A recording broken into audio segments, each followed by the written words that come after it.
Kabupaten Pontianak, Bengkayang, Ketapang, Pugu Raya, dan lain-lain tempat yang ada di Kalimantan Barat. Tuhan sudah memberikan sumber daya alam yang luar biasa kepada masyarakat kita, khususnya masyarakat Dayak. Tidak ada air asin di sini. Coba saudara-saudara pergi ke daerah orang-orang Melayu yang ada di pantai, mereka mau cari air bersih aja setengah mati, Bapak Ibu dan saudara-saudara. Yang di pulau-pulau terluar, pulau-pulau terpencil, kita punya sumber daya alam berlimpah-limpah. Oleh karena itu pada kesempatan yang baik ini, saya mohon dengan segala hormat kepada pengurus Dewan Adat Dayak, baik kabupaten dan kecamatan serta desa, bagaimana kita menata alam kita ini supaya tetap subur dan bisa dinikmati oleh anak cucu kita kelak di kemudian hari. Jangan seperti negara-negara Eropa. Negara Eropa itu pohonnya pun sudah tidak ada, mereka menanam sendiri, ditanam itu hutannya. Kita punya masih utuh, tolong dijaga dan dipelihara, jangan dihabiskan untuk kebun sawit. Udah stoplah dulu untuk sawit, terutama sawit-sawit perusahaan yang memiliki ribuan, ratusan ribu hektar. Kami mohon dengan Pak Bupati untuk di stop lagi gini-gini nih, karena kita juga harus meninggalkan lahan untuk kepentingan rakyat kita. Enak aja dia dapat seperti luasnya Singapura, luar biasa Bapak Ibu. Bukan saya tidak setuju kepada kaum kapitalis, saya setuju, tetapi kita batasi. Jangan sampai satu perusahaan memiliki lahan kebun sawit sampai 150.000 hektar, sampai seluas pulau Singapura, kan luar biasa. Oleh karena itu jatah rakyat yang 20 sampai 30% tolong juga dikasihkan, kalau perlu diatur dengan peraturan daerah. Nah, tanah-tanah pertanian, tanaman pangan tolong juga kita cadangkan, jangan kita habiskan. Sisihkan APBD, kita cetak sawah itu minimal kalau bisa 500 hektar, atau menata sawah-sawah yang sudah ada, sawah-sawah yang tradisional, bagaimana kita tata pengairannya.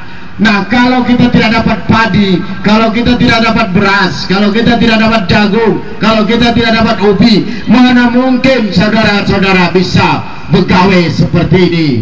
Selain daripada itu juga kebutuhan daging, kebutuhan ikan, kebutuhan sayur harus kita penuhi sendiri. Jadi babi-babi itu yang sakit harus diobati. Jadi Menteri Peternakan itu jangan dia hanya nongkrong di kantor, tolong itu dicek ternak-ternak rakyat sehat atau tidak sehat. Karena kita akan nantinya akan bersuasembada daging. Jangan sampai kita mau pegawai, babinya sudah habis mati, kena serang hama, kena serang penyakit. Kalau Dayak begawe, kalau tidak potong babi, itu bukan begawe namanya, baga namanya, kodo. Jadi minimal kalau dia begawe potong babi dan potong ayam. Oleh karena itu peranan pemerintah bagaimana mengecek masalah ternak-ternak ini layak atau tidak layak dimakan. Kalau dia tidak layak dimakan, berpenyakit, tidak boleh dimakan. Itulah gunanya orang-orang pertanian, orang-orang peternakan. Jangan hanya ongkang-ongkang kaki di kantor, hanya menghabiskan uang negara, tetapi tidak pernah mengecek, apalagi sampai terjadi namanya flu burung. Oleh karena itu saya mohon kepada seluruh jajaran pemerintah untuk bahu-membahu membangun sumber daya manusia ini yang berkualitas, mulai dari makanan sampai pada kesehatan dan pendidikan. Saya yakin dan percaya Bapak Ibu dan saudara-saudara sekalian, kalau ini kita laksanakan dengan sungguh-sungguh, kita tidak lama akan mampu bersaing dengan saudara-saudara kita yang telah maju terlebih dahulu dari kita. Dan orang tidak akan mengecap kita lagi menjadi orang yang primitif. Orang tidak akan mengecap kita lagi Dayak itu makan orang. Sekarang ini kan cap buruk yang banyak kepada kita. Siapa yang harus bisa merubahnya kalau tidak saudara-saudara sekalian? Tidak cukup hanya gubernur. Gubernur itu hanya seko, hanya baru, nana bisa ngai-ngai. Betul. Tapi rakyatlah yang harus merubahnya bersama-sama dengan pemerintah, bersama-sama dengan suku-suku lain yang telah lebih maju dari kita. Nah, kalau dia lebih maju dan lebih kaya dari kita, jangan kita iri. Kita belajar dari dia bagaimana dia bisa kaya, bagaimana dia bisa menjadi seorang jenderal, bagaimana dia bisa menjadi seorang jaksa, bagaimana dia bisa menjadi seorang bupati, gubernur, dan lain-lain. Kita belajar, tidak usah takut. Tetapi awalnya adalah mulai dari makan, kesehatan, dan pendidikan. Kalau tiga hal ini kita tidak laksanakan, ya kita mau jadi kuli pun susah, Bapak Ibu dan saudara-saudara sekalian. Nah, oleh karena itulah dalam gawe ini tolong momen-momen ini betul-betul kita manfaatkan dengan baik, dan kebudayaan kita bisa dikemas dengan baik, diagendakan dengan baik, bekerja sama dengan pemerintah, kualitasnya betul-betul kita jaga. Jangan hanya sekedar tampil, Bapak Ibu dan saudara-saudara sekalian. Saya punya tadi baju yang dibuka tadi, Bapak Ibu dan saudara-saudara. Saya sudah perkenalkan kepada dunia internasional, sudah sampai di Copenhagen, sudah sampai di Los Angeles. Orang barat bertanya kepada saya, ini ukiran apa? Katanya, ini adalah ukiran orang Dayak, saya bilang.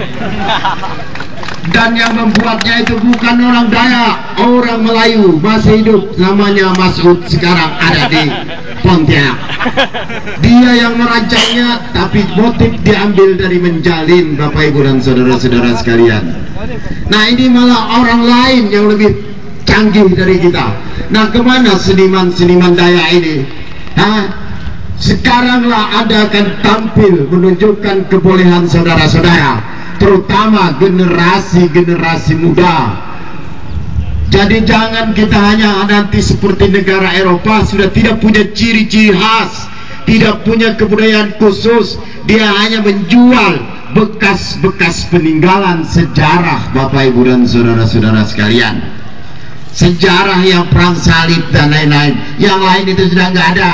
Dan kalau orang tidak datang di Eropa, mereka tidak makan. Negara Eropa sekarang bangkrut, Bapak Ibu dan saudara-saudara. Oleh karena itu pengaruhnya juga sudah datang ke Indonesia. Harga karet jadi murah, sawit turun 200 rupiah dan lain-lain. Oleh karena itu juga kita sudah tidak bisa hidup sendiri. Kita harus hidup bersama dengan saudara-saudara kita yang lain, termasuk negara-negara tetangga dan negara-negara maju lainnya. Ya, tadi ada dari Dayak Sarawak. Ya, puji Tuhan, terima kasih Anda sudah datang di negeri kami ini. Semoga Anda juga bisa lebih maju. Mudah-mudahan Anda juga bisa jadi gubernur, karena di sana Dayak tidak boleh jadi gubernur. Paling hanya buat dia. Karena diskriminasinya juga kuat. Jangan kita melihat di sana hebat katanya, tapi diskriminasinya luar biasa. Kita di Kalimantan Barat, khususnya di Kalimantan Barat dan Indonesia, kita diberikan hak yang sama oleh negara. Oleh karena itu Pancasila adalah satu-satunya ideologi kita yang tidak bisa tawar-menawar. Karena Indonesia terdiri dari beribu-ribu pulau, beribu-ribu suku bangsa, beribu-ribu juga kebudayaannya, macam-macam. Perbedaan-perbedaan ini jangan menjadi persoalan, tapi bagaimana kita memanage perbedaan-perbedaan ini untuk memajukan bangsa ini. Nah, salah satu tadi sektor pangan. Jangan nanti terjadi